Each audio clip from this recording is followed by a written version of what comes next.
Bonjour et bienvenue à tous.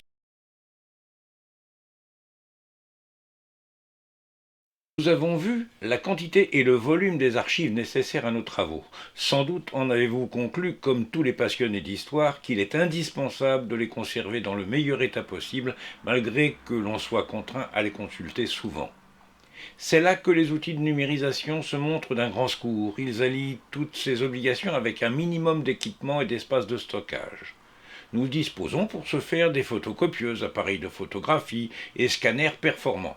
Pour des images capturées sur les écrans d'ordinateur, il existe de nombreux outils souvent compris dans le système d'exploitation.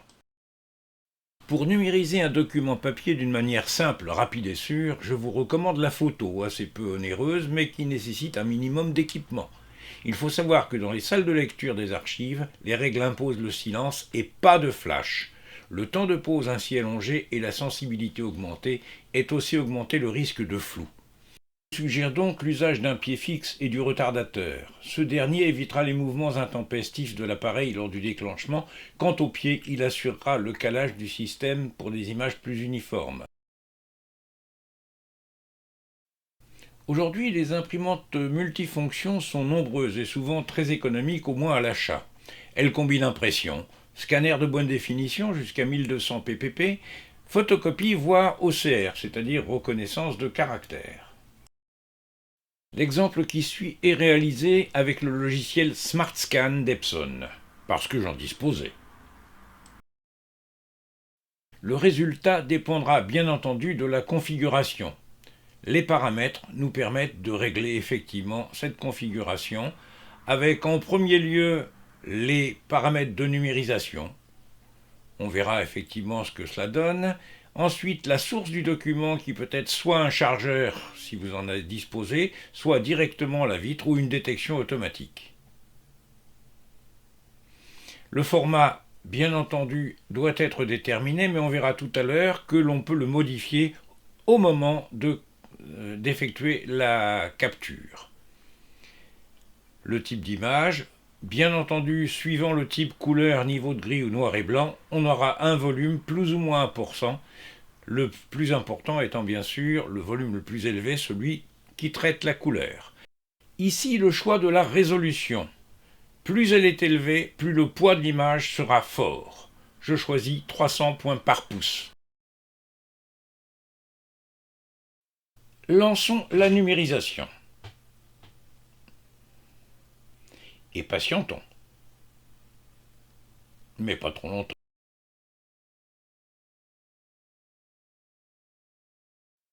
L'image capturée peut être manipulée, supprimée par exemple, ou modifiée par rotation, ou bien sûr recadrée, ce qui est la façon la plus simple de sélectionner une image dans un élément de texte ou dans un élément de page. Au moyen des poignées qui figurent à chaque angle de la page, vous sélectionnez la zone que vous souhaitez conserver. C'est simple, facile et rapide.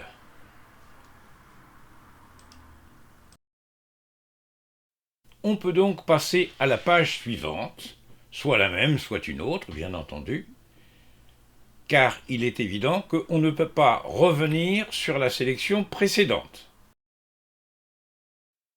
On va donc procéder de la même manière sur la deuxième image, sélection et enregistrement. Voici.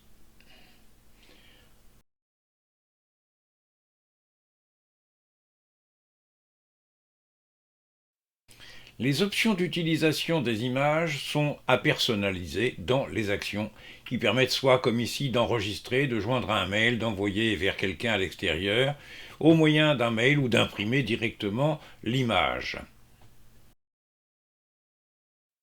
Les noms de fichiers sont très importants. Vous pouvez en définir le format, soit par le titre, la date et éventuellement un compteur, chaque élément venant s'ajouter au précédent dans la désignation. Les formats. En règle générale, on utilise plutôt le JPEG, qui est un format photo classique et standard.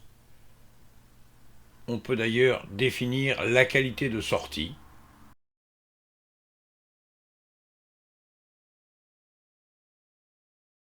À la sortie de la session, le système vous propose, en fonction des paramètres que vous avez indiqués précédemment, d'enregistrer notamment l'image. Vous pouvez définir le nom du fichier selon les normes que vous avez mises en place. Le format de fichier important, moi je choisis JPEG, c'est le plus facilement utilisable dans nos travaux. Vous indiquez ensuite le dossier dans lequel vous souhaitez que vos images soient enregistrées. On sélectionne le dossier et le système va automatiquement intégrer vos images que vous allez retrouver dans votre explorateur. À ce stade, il vous est possible, pourquoi pas, d'améliorer ces images au moyen d'outils dont vous aurez trouvé sur Internet.